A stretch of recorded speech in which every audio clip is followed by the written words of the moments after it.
Olá, você conhece a Síndrome do Choque Tóxico? Aqui é o professor Wesley Ferreira e eu te convido a estudar comigo os temas mais recorrentes da prova de título de especialista em dermatologia, para você que está se preparando ou que pensa em se preparar para a prova de título. Esse é um convite para te entusiasmar a estudar cada vez mais e se preparar para essa prova. Vamos lá? Aqui eu trago para vocês uma imagem que serve como mnemônico para lembrar dessa síndrome e nós vamos voltar nela depois de estudarmos esse tema.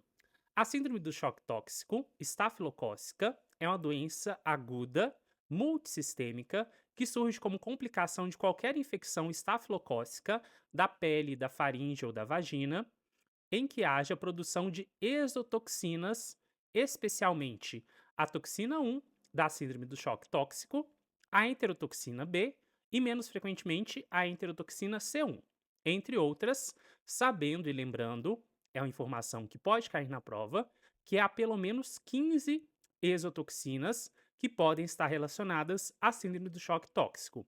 Lembrar dessa sigla T1SCT. T1 da síndrome do choque tóxico, toxina 1 da síndrome do choque tóxico e saber que existem diversas outras, mais do que 15. Acredita-se que essa toxina atue como um superantígeno que se liga às moléculas do complexo principal de histocompatibilidade, complexo maior de histocompatibilidade, MHC de classe 2. É importante nós lembrarmos disso para a prova, de classe 2. Das células apresentadoras de antígeno, da região V-beta, dos receptores de células T, de uma maneira não específica do antígeno. Isso leva à liberação maciça de citocinas e quimiocinas, bem como à expansão clonal de células T. Então, um pouco de imunologia básica, de imunologia específica para a síndrome do choque tóxico para vocês. A maioria dos casos ocorre no período menstrual de mulheres rígidas, é o tipo de informação que eles gostam de pedir. Período menstrual de mulheres rígidas, que fazem uso dos absorventes internos, o que favorece o desenvolvimento de vaginite estafilocócica. Então, nós temos esse corpo estranho que vai servir como base para o desenvolvimento de uma vaginite, a proliferação bacteriana estafilocócica. Lembrar que quadros não menstruais vêm se tornando frequentes e, embora semelhantes, eles são mais graves. É o tipo de informação que também pode aparecer. Os quadros não menstruais são mais graves e menos frequentes. As características clínicas são início súbito de febre alta, com mialgias, vômito e diarreia, dor de cabeça e faringite. Associação de alterações sistêmicas. Pode ocorrer progressão rápida para choque hipotensivo. Então, uma hipotensão importante levando ao choque.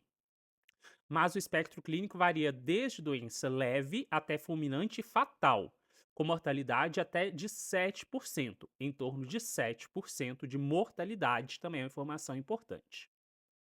Os pacientes geralmente desenvolvem eritema difuso ou um exantema escarlatiniforme, aquele vermelho brilhante, que começa no tronco e se espalha para as extremidades.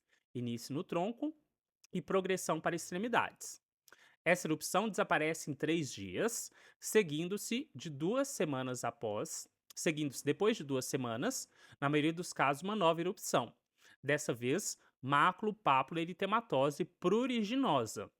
Eles sempre gostam de perguntar se é pruriginoso ou não, prestem atenção a isso nas doenças que a gente vai estudar, que se resolve com descamação característica, especialmente das palmas e plantas, 2 a 3 semanas depois. Achados adicionais: eritema e edema das palmas das mãos, das plantas dos pés e mucosa oral, língua em morango, hiperemia conjuntival e, com a progressão da doença, edema generalizado sem depressões. A descamação das mãos e pés ocorre 1 a 2 semanas após o início dos sintomas. Após a recuperação, as linhas de Bohr, que são aquela leuconíquia aparente, linhas brancas, que elas se desenvolvem a partir da matriz proximal e afetam a lâmina dorsal, linhas de Bohr. E a queda das unhas podem ser observadas. Em casos graves, pode ocorrer um eflúvio telógeno, como nós sabemos, doenças graves, infecções, o parto, tudo isso, cirurgias, podem ser causa de um eflúvio telógeno após. Com tratamento adequado, a maioria dos pacientes se recupera completamente, mas nós sabemos que 7%, em torno de 7% de mortalidade. As linhas de Bohr são a leuconíquia aparente, que se desenvolvem a partir da matriz proximal e afetam a lâmina dorsal, como eu acabei de dizer. As complicações são diminuição da função renal, fraqueza e fadiga prolongados, mialgia prolongada, paralisia das cordas vocais, parestesias dos membros superiores, síndrome do túnel do carpo, artralgias, amenorreia e gangrena. Na patologia, encontramos infiltrado de neutrófilos e linfócitos na derme superficial, edema dérmico papilar, espongiose epidérmica e exocitose celular de células inflamatórias. Os folículos capilares e as glândulas sudoríparas écrinas apresentam resultados semelhantes. Tratamento: casos graves requerem monitoramento intensivo e terapia de suporte. Corpos estranhos, por exemplo, tela cirúrgica, tamponamento nasal, tampões que possam representar um foco de infecção devem ser removidos e os abscessos devem ser drenados. E a antibiótico terapia também é necessária. Administração de imunoglobulina intravenosa pode ajudar a neutralizar a toxina, imunoglobulina endovenosa. Em graves casos de choque que não respondem a antibióticos, têm sido utilizados corticoides em baixas doses. Questão 53 do TED 2023. Então, com relação à síndrome do choque tóxico, a manifestação clínica mais frequente, tanto nos casos provocados pelo estafilococo como pelo streptococo, é dor localizada nas extremidades, infecção de partes moles, hipotensão ou erupção maculosa difusa. Bem, nós sabemos que a principal complicação da síndrome do choque tóxico, como o próprio nome diz, é o choque hipotensivo, a hipotensão, ok?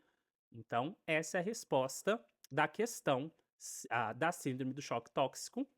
A principal complicação, a manifestação clínica mais frequente, a complicação, é a hipotensão. Então, esse desenho, essa imagem, para vocês lembrarem, uma mulher jovem com um mal-estar geral, com sinais e sintomas sistêmicos, devido ao uso de absorvente interno, que leva a uma hipotensão. Percebam como ela está pálida, fraca, a hipotensão, e aqui o desenhozinho para vocês gravarem que ele leva a essa síndrome relacionada ao estafilococo. Continuem acompanhando, sigam nosso perfil, compartilhem esse vídeo para os seus amigos, para que tenhamos sucesso nessa empreitada da prova de título de dermatologia. Muito obrigado!